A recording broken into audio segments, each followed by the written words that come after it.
오늘 성경 말씀은 요한계시록입니다. 성경의 맨 마지막에 있는 성경이고요. 이 주님이 다시 오시는 날, 재림의 날 전까지의 그런 그 세상에 대한 징조, 또 그러한 모습, 이제 그것을 그려낸 바로 책이 이 요한계시록입니다.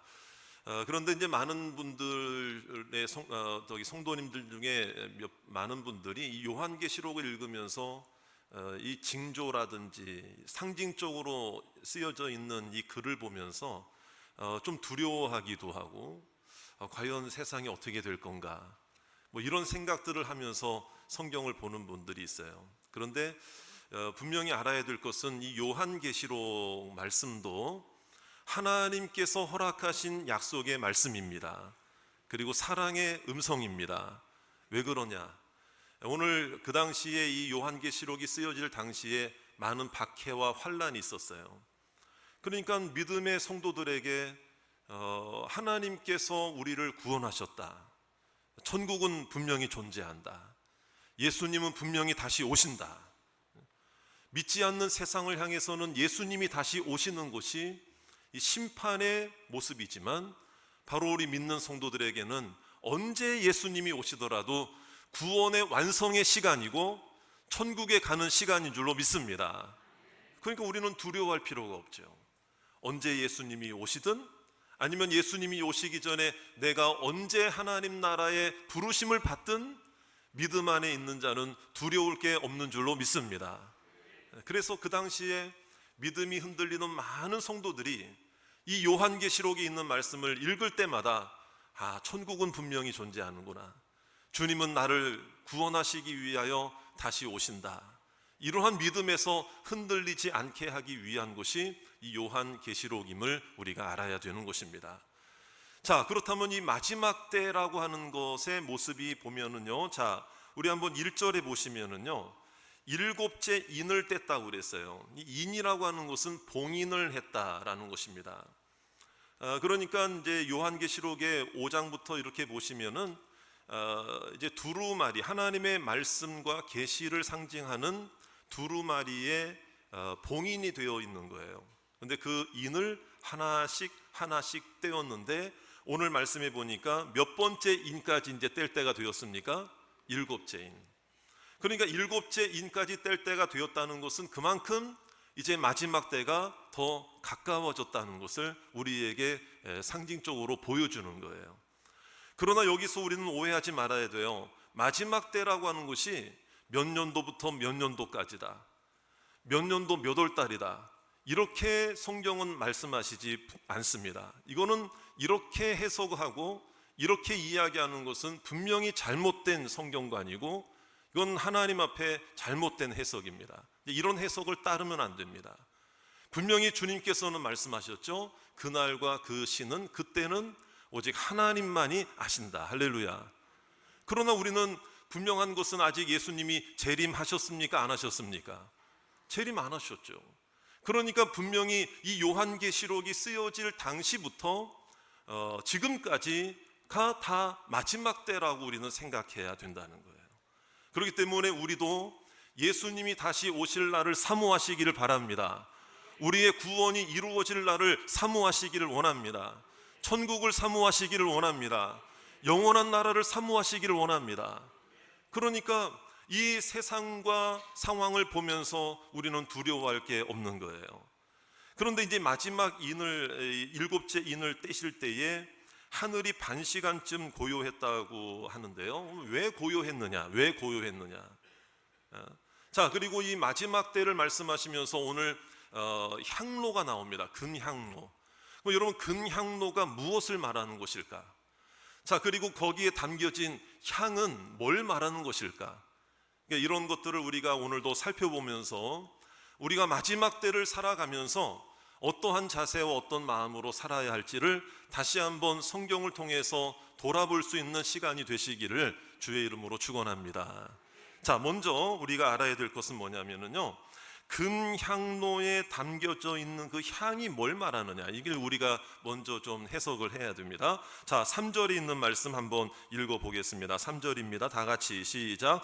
또 다른 천사가 와서 제단 곁에 서서 금향로를 가지고 많은 향을 받았으니 이는 모든 성도의 기도와 합하여 보좌 앞 금제단에 드리고자 함이라. 자, 그 많은 향이 담겨져 있는 그 금향로, 자, 금향로에 담겨져 있는 여러분 많은 향이 있다고 했는데 그 향은 뭐라고 그랬습니까? 모든 성도의 기도와 합하여 하나님께 드리는 그 무엇인가라 이 말이에요. 그러면 그 금향로에 담겨져 있는 게 뭡니까? 성도들의 헌신, 성도들의 땀, 성도들의 눈물, 이 핍박과 고난 가운데서 드려지는 하나님 앞에 애절한 기도, 이 모든 것들이 다 포함되어 있는 거예요. 이게 무슨 말인가 하면 금향로에 담겨진 향을 성도의 기도라고 해도 과언이 아니에요. 왜냐하면 우리가 봉사하고 수고하고 애쓰고 직분을 감당하며 또 이 시대 속에서 우리가 살아가면서 고난도 있고 어려움도 있을 때에 눈물도 흘리지 않습니까? 여러분, 우리가 기도하면서 눈물 흘리고 기도하면서 봉사하고 기도하면서 주의 일들을 감당하고 기도하면서 가정을 돌보고 기도하면서 자녀를 양육하고 이런 모든 것들이 땀과 눈물과 우리의 피땀 어린 우리의 수고와 헌신, 이런 것들이 하나님께서 받으시는 우리들의 기도와 같이 여러분 금향로에 담겨진 향과 같이 아름다운 것으로 받으실 줄로 믿습니다. 그래서 여러분 오늘 이 말씀뿐만 아니라 요한계시록 5장 8절에 있는 말씀에 보면은 분명히 이렇게 말씀하고 있죠. 자, 계시록 5장 8절에 있는 말씀 다 같이 한번 읽어보겠습니다. 시작. 그 두루마리를 취하심에 내 생물과 24장로들이 그 어린 양 앞에 엎드려 각각 검은고와 향이 가득한 금 대접을 가졌으니 이 향은, 자, 이 향은 누구의 기도다? 성도들의 기도다. 할렐루야. 여러분, 우리의 기도가 이 마지막 때에도 하나님 앞에 드려져야 된다라는 것을 우리에게 보여주고 있는 거예요. 자, 그렇다면 여러분, 기도를 향으로 상징적으로 표현한 이유가 있습니다. 그것은 뭐냐면 구약 시대 때는 하나님 앞에 제물을 드리고 제사를 드렸잖아요. 그때 향을 드리고 분향을 하게 되는데, 자, 지금은 구약 시대 때처럼 제물을 잡아서 드리는 짐승 제사를 드릴 필요가 있습니까? 없습니까? 없죠. 왜 그렇습니까? 예수님께서 십자가의 죽으심으로 단번에 그 구원을 이루셨기 때문인 줄로 믿습니다. 그래서 우리가 예배를 드릴 때 누구의 이름을 의지하여 나오게 되죠? 예수의 이름으로. 기도할 때도 누구의 이름으로 기도합니까? 예수 그리스도의 이름으로 기도하기 때문에, 여러분, 그렇기 때문에 향을 주님 앞에 피워드릴 일이 없는 거예요 지금은. 그러나 상징적으로 이 부분을 묘사할 일을, 기도를 향으로 표현한 것은 그만큼 마지막 때가 되어도 예수님의 이름으로 기도하는 이 기도를 놓치면 안 된다는 것을 우리에게 보여주는 거예요. 할렐루야. 여러분, 오늘 우리의 기도가 하나님 앞에 올라가는 기도가 되기를 원합니다. 그래서 오늘 말씀에도 보니까 향을 드릴 때에 향연이 올라간다 그랬어요. 그 향의 향기도 올라가지만 여러분, 향연이라는 건 뭡니까? 연기잖아요. 향을 피울 때에 올라가는 그 연기, 자, 이것이 무엇인가 하면 그 우리의 성도의 기도를 하나님이 받으신다는 것을 의미하는 것이고, 우리가 드리는 기도의 향연이 다른 곳으로 가면 안 된다는 거예요. 오직 하나님께만 올라가야 할 줄로 믿습니다. 그래서 기도는 누구에게만 드리는 것이다? 하나님께만 드리는 거예요. 그 어떤 인간이나 그 어떤 존재나 그 어떤 세상의 피조물 중에 그 어떤 것이라도 우리의 기도의 대상이 될 수가 없다 이거예요. 우리의 기도를 받으시는 분은 오직 삼위일체 성부, 성자, 성령, 아버지 하나님, 은혜의 하나님, 예수 그리스도, 성령님을 의지하여 기도하는 우리의 기도가 되기를 주의 이름으로 축원합니다. 뭐 달님이시여 햇님이시여 아니에요 여러분. 해도 달도 별도 하나님이 만드신 창조 세계의 피조물에 불과하다는 것을 우리는 분명히 믿어야 되는 거예요. 오직 우리의 기도의 대상은, 중보하시는 분은 오직 예수 그리스도이심을 믿습니다. 그래서 오늘 이 기도의 향연이, 자 4절 말씀 한번 보세요. 4절 말씀 다 같이 한번 또 읽어봅니다. 시작. 향연이 성도의 기도와 함께 천사의 손으로부터 하나님 앞으로 올라가는지라. 할렐루야. 올라간다는 것은 하나님이 우리의 기도를 보고 계신다는 거예요. 여러분, 우리의 눈으로도 연기가 피어오르면 그 연기가 올라가는 게 우리 눈에도 보여요, 안 보여요? 보이죠. 그러니까 하나님은 얼마나 더 정확하게 보시겠느냐 이거예요. 그러니까 내가 오늘도 주님 앞에 예수의 이름으로 드리는 기도를 하나님은 보고 계시고, 내 마음도 알고 계시고, 형편과 처지도 알고 계시고, 여러분 아무리 힘들어도 주님 앞에 기도하는 마음을 하나님은 보고 계심을 믿으시기 바랍니다. 근데 우리는 그런 때가 있잖아요. 내 기도는 안 들으시나 보다, 내 기도는 언제 들으시냐, 그런 생각할 때가 있을까요, 없을까요, 여러분? 그럴 때가 있어요. 그런데 여러분, 그거 가지고 하나님 앞에 조급해 하실 필요는 없어요. 왜? 분명히 성도들의 기도는, 예수님의 이름으로 하는 기도는 하나님 앞에 올라간다고 분명히 말씀하고 있습니다. 하나님은 내 마음을 아실 줄 믿습니다. 그런데 우리는 왜 그런 마음을 가지느냐? 우리는 그 응답의 모습을 보면서 내가 기도한 것이 응답됐느냐 안 됐느냐로 판단하기가 쉽거든요. 그러니까 어떻게 응답됐느냐로 내가 기도한 것이 응답됐을까 안 됐을까로 판단한다 이 말이에요. 그러니까 내가 기도한 방식대로, 내가 기도한 내용대로 꼭 하나님께서 주셔야만 내 기도를 응답해 주셨다, 이렇게 생각하거든요. 근데 그것은 절대적으로 하나님의 응답의 방법이 아닙니다. 그래서 우리가 잘 알고 있는 종교 개혁자 존 칼빈이 이런 이야기를 그 기독교 강요에서 썼어요. 어떤 내용인가 하면, 우리가 요청한 방식대로 하나님이 응답하시지 않을지라도 하나님은 여전히 내 기도에 귀를 기울이고 계시고 내 기도에 반응하고 계신다. 할렐루야. 아주 명확하게 그 고백을 하고 있는 것을 보게 돼요. 그러니까 이 이야기가, 칼빈의 이야기가 오늘 여러분들 왜 기도가 응답이 더딜까? 하나님은 뭐 하실까? 우리는 우리가 원하는 대로만 응답되어야만 응답이라고 생각하는데 절대 그렇지가 않다는 거예요. 하나님은 우리의 기도에 요청한 방식대로 응답하실 때도 물론 있겠죠. 그러나 그렇지 않을지라도 하나님은 여전히 나를 사랑하시고, 하나님은 여전히 내 기도에 귀를 기울여 주시고, 나보다 더 좋은 생각으로, 나보다 더 뛰어난 것으로, 내가 생각한 것 이상으로 하나님께서는 응답을 준비하고 계심을 믿으시기 바랍니다. 그러면서 우리는 어떤 생각까지 하냐면요, 내 마음대로 안 되면은 하나님이 나를 안 사랑하시는가 보다, 이렇게까지도 생각한다 이 말이에요. 이게 여러분 성숙한 신앙이에요, 미성숙한 신앙이에요? 이건 미성숙한 신앙이지. 여러분 마치 철없는 아이에게, 아이가 부모님한테 뭘 달라고 조르고 그냥 막 그렇게 하잖아요. 그건 마지못해 주기도 하지만 또 정말 안 되는 거는 안 된다고 그러잖아요. 그때 이 아이의 입장에서는 서운할 수도 있겠죠. 그러나 여러분, 서운하다고 해가지고 부모님의 사랑마저도 흔들린다면 그거는 그 아이가 철이 없기 때문에 그런 거 아니에요. 여러분, 우리의 신앙도 마찬가지예요. 여러분, 하나님 앞에 나아갈 때 내 방법대로만 이루어지게 해달라고 하는 것은 미성숙한 신앙이니라 이 말이에요. 오늘 이 마지막 때의 기도를 강조하고 있는 것은, 마지막 때가 되면 될수록 주님의 나라를 사모하는 성도님들은 성숙한 기도로 하나님 앞에 나아가시기를 주의 이름으로 축원합니다. 그래서 여러분, 만일 부모님들이 어린 자녀들에게, 철없는 자녀들에게 원하는 대로 안 해줬다고 해가지고 아이들이 말해요, 우리 엄마 아빠 아닌가 보다, 엄마 아빠는 나를 사랑하지 않는가 보다, 그러면서 하나님 앞에 그날부터 금식하면서 기도합니다. 뭐라고 기도한다고 예를 들어 가정한다고 한다면요, 새 아빠를 주시옵소서, 새 엄마를 보내주시옵소서. 만약에 그렇게 기도한다고 생각해 보세요. 이거 그러니까 우리도 마찬가지예요. 지금 우리가 웃고 있는데 이게 웃을 일이 아니라, 우리도 지금 하나님 앞에 그런 마음으로 기도할 때가 혹시 없는가를 한번 돌아보자 이 말이에요. 향연이 올라간다, 향연이 올라간다. 이거는 그 연기가 흩어지지 않는다는 거예요. 사라지지 않는다는. 오늘 내가 기도하는 내 중심과 마음이 흐트러지지 마시기를 바랍니다. 하나님을 향하여 집중하셔야 돼요.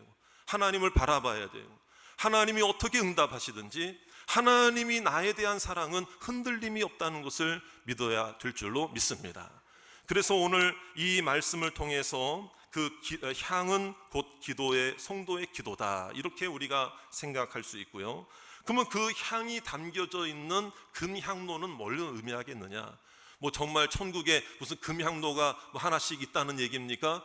그걸 말하는 게 아니에요. 요한계시록의 대부분의 표현들은, 묘사들은, 그 징조들은 상징적으로 표현하고 있습니다. 그러니까 여기서 말하는 금향로 또한 무엇을 상징하느냐? 여러분, 금은 영원함을 말하는 것이고 하나님의 말씀을 의미할 때도 금이 사용될 때가 있었고요.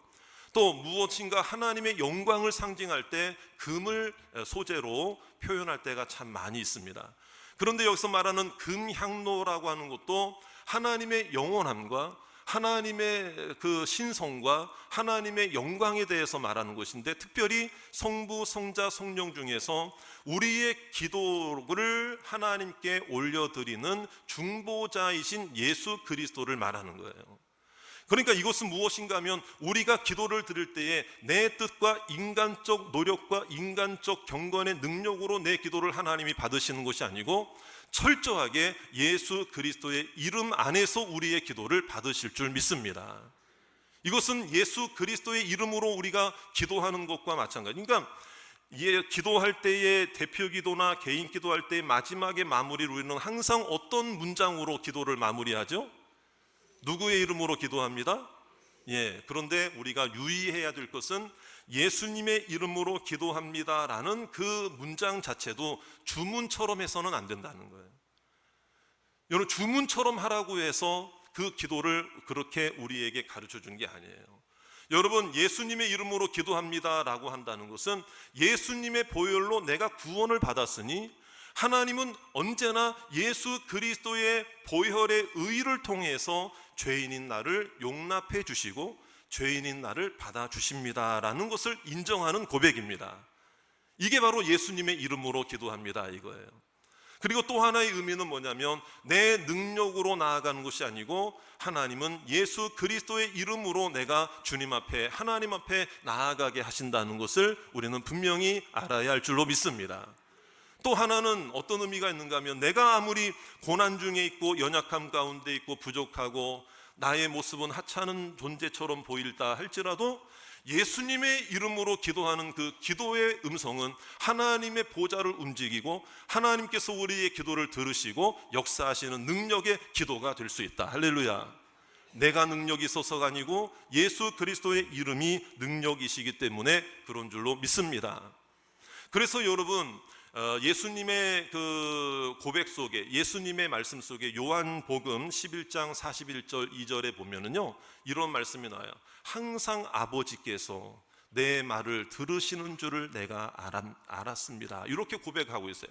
성부 하나님께, 성자 하나님이신 예수님이 아버지와 아들의 관계 속에서 항상 성부 하나님 당신은 성자 예수 나의 기도를 항상 들으시는 줄로 나는 압니다. 그러니까 당연히 죄인인 우리라 할지라도 여러분, 우리가 하나님께 기도할 때 누구의 이름으로 기도해야 한다는 것입니까? 예수님의 이름으로 나아가야 하고 예수님의 이름으로 기도해야 한다는 것입니다. 아무리 능력 있는 자도 예수님의 이름으로 기도하지 않으면 그 기도는 하나님이 받으시지 않습니다. 그 이야기는 반대로 아무리 연약하고 죄인이고 부족한 나라 할지라도 여러분, 내가 예수님의 이름으로만 나아간다고 한다면 하나님은 나의 부족함에도 나를 안아주시고 영접하시고 붙잡아 주실 줄로 믿습니다. 예수님의 이름으로 기도하고 나의 기도를 금향로에 담아드리는 저와 여러분들이 되시기를 주의 이름으로 축원합니다. 그런데 문제는 그 금향로에 여러분, 우리가 뭘 담고 기도할 때가 많으냐 이 말이에요. 내 욕심을 담을 때가 있어요. 내 정욕을 담을 때가 있어요. 여러분, 왜 그렇습니까? 조급해지니까 그렇죠. 사람은 고난당할 때 조급해져요. 핍박을 받을 때, 환난당할 때, 특별히 요한계시록이 쓰여졌던 그 당시의 성도들은 더할 나위 없이 많이 힘들었을 거예요. 우리 신앙의 선배들이 그러니까 이리저리 흔들릴 수밖에 없는 거예요. 그래서 하나님께서는 오늘 이 요한계시록 말씀을 통하여 이 마지막 때에 너희가 흔들리는 것이 아니고 오히려 기도를 통하여 든든히 세워져야 한다. 흔들리지 말아야 된다. 그러므로 오늘 이 시간 이 말씀을 들을 때 저를 따라 합시다. 마지막 때의 기도. 그 마지막 때의 기도가 어떻게 되느냐? 여러분, 우리는 처음 때나 중간 때나 지금이나 언제나 마지막 때나 여러분, 우리는 늘 기도해야 되잖아요. 그런데 이 마지막 때의 기도를 강조하는 이유가 무엇인가 하면은요, 여러분, 오늘 우리가 이 말씀을 들을 때 혹시라도 여러분 중에 어떤 절박함이 식어지고 간절함이 식어지고 또 하나님 앞에 기도의 중요성에 대해서 망각해버린 채 혹시라도 우리의 마음, 기도하는 믿음, 기도하는 마음을 놓고 있는 분들이 혹시 이 가운데 계신다면 한두 분이라도 여러분, 오늘 이 말씀이 나를 향한 말씀으로 깨닫기를 주의 이름으로 축원합니다. 오늘 이 말씀을 통해서 내 절박함을 다시 일깨워 주시는구나, 내 간절함을 좀 가지고 하나님 앞에 기도하라고 하시는 거구나. 여러분, 그런 마음을 분명히 깨닫기를 주의 이름으로 축원합니다. 그래서 이 마지막 때의 기도가 더 중요한 것은 고난은 우리를 흔들리게 하잖아요.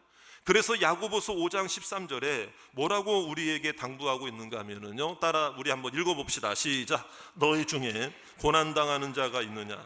그는 기도할 것이요. 즐거워하는 자가 있느냐? 그는 찬송할지니라. 할렐루야.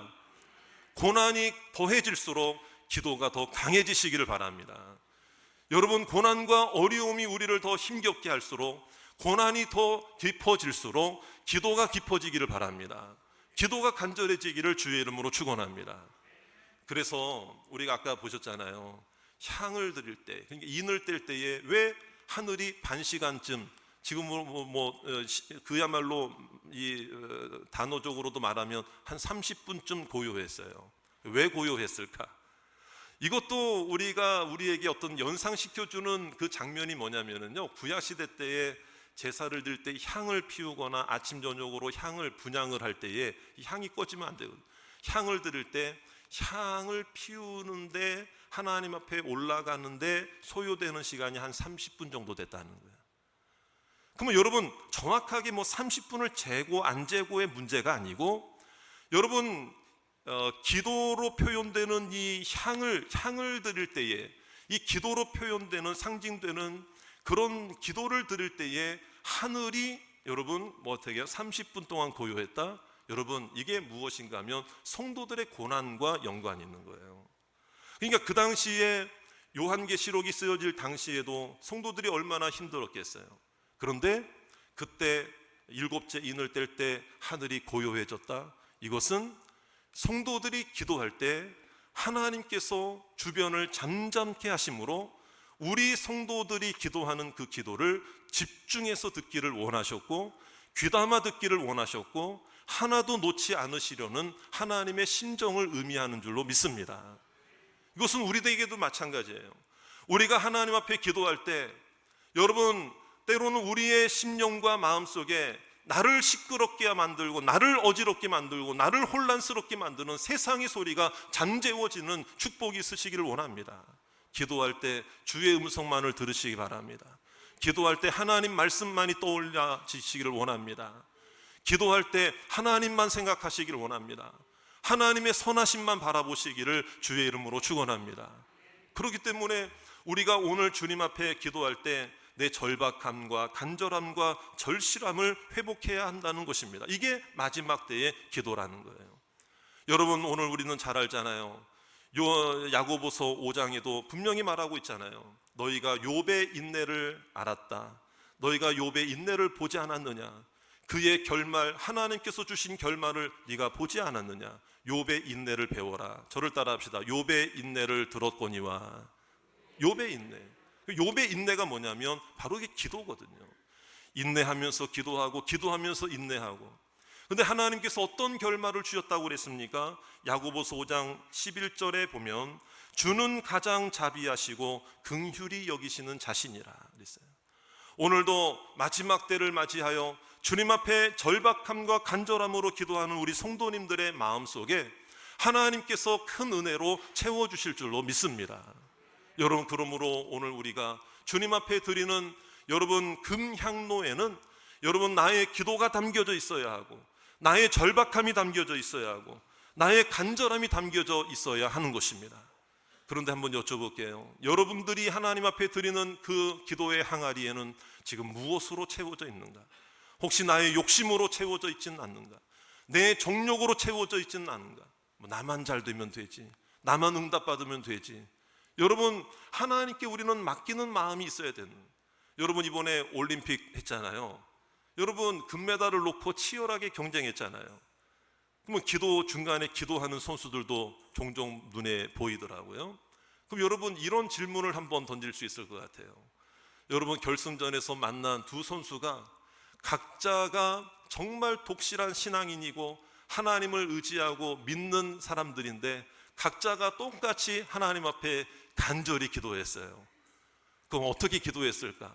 똑같이 예를 들어서 금메달을 위해서 기도했을 때 여러분, 하나님은 누구에게 금메달을 줘야 될까요? 똑같은 하나님의 자녀고 똑같은 신앙이고 똑같이 예수님의 이름으로 기도하는데 여러분, 누구의 기도를 더 들어주셔야 됩니까? 누구에게 금메달을 주셔야 됩니까? 어떤 분들은 뭐 그렇게 쉽게 생각하더라고요. 잘하는 애가 금메달 따가겠죠. 물론 그것도 한 대답은 될 수 있어요. 왜? 여러분, 우리가 똑같은 상황이라면 더 열심히 준비하고 노력하고 애쓴 것을 또 하나님이 보실 수도 있으니까. 그러나 세상 일이 또 다 그런 것만은 아니잖아요. 상대방의 실수가 있을 수도 있고 생각지도 못했는데 금메달을 내가 받을 수도 있는 거예요. 그러니까 이것은 무엇인가 하면 응답의 양상과 응답의 결과를 내가 책임지려고 하는 것은 하나님의 말씀보다 앞서는 결과가 되고 만다는 거예요. 여러분, 쉬운 예로 말씀을 드렸지만 우리도 마찬가지로 수많은 금메달을 위해서 우리가 기도하고 있는 우리들의 마음이 있을 때에 혹시라도 여러분 그 금향로에 예수님의 이름으로 기도한다고 하면서도 내 정욕과 내 욕심으로만 가득 차 있는 향로 금항아리가 되지 않으시기를 주의 이름으로 축원합니다. 더 귀한 믿음의 기도는 뭐냐면 내 방식대로 이루어 주셔야만 합니다라고 고집부리는 것이 아니고 하나님께 모든 것을 맡기는 것이 진정한 믿음이라는 것을 알아야 됩니다. 물론 칼빈이 이야기했던 것처럼 하나님께서는 종종 성경에 나타난 일례처럼 히스기야가 자기의 생명을 연장받기 위해서 간절히 기도했을 때 15년의 수한을 연장시켜 준 사건도 물론 있었죠.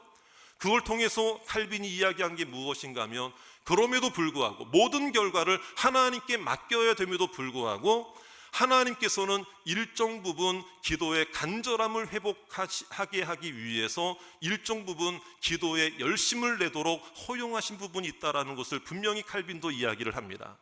하지만 그럼에도 불구하고 우리가 기도해놓고 하나님보다 앞서가거나 기도의 응답의 결과를 내가 좌지우지하려고 하는 것은 분명한 믿음의 모습이 아니라는 것은 우리가 알아야 된다 이 말이에요.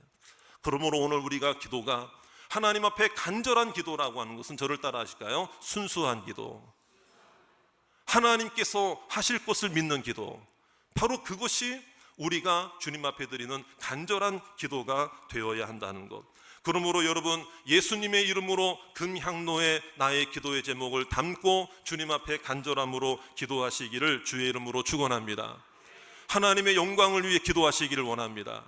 복음을 위해 기도하시기를 원합니다. 여러분, 나의 간절함이 회복되기를 그것을 위해서도 기도해야 할 줄로 믿습니다. 그래서 여러분, 계속 기도하고 있는 것이 있다면 중단하지 말고 기도하시고, 기도를 멈추어 버린 분이 있다면 다시 기도를 시작하시기를 바라고요. 먼저 무엇보다 절실함과 간절함을 회복시켜 달라고 기도하는 여러분들 되시기를 바랍니다. 저를 따라 합시다. 나를 드리는 기도. 그렇습니다. 나를 드리는 기도가 되어 하나님 앞에 영광 돌리는 기도의 사람들 다 되시기를 주의 이름으로 축원합니다. 여러분, 아무리 작고 부족하고 보잘것없는 자라도 기도로 세상을 움직일 수 있고 기도로 나의 삶이 변화될 수 있고 하나님을 의지하는 기도로 이 세상을 승리하며 살아가게 될 줄로 믿습니다. 이러한 모든 성도들이 다 되시기를 주의 이름으로 축원합니다.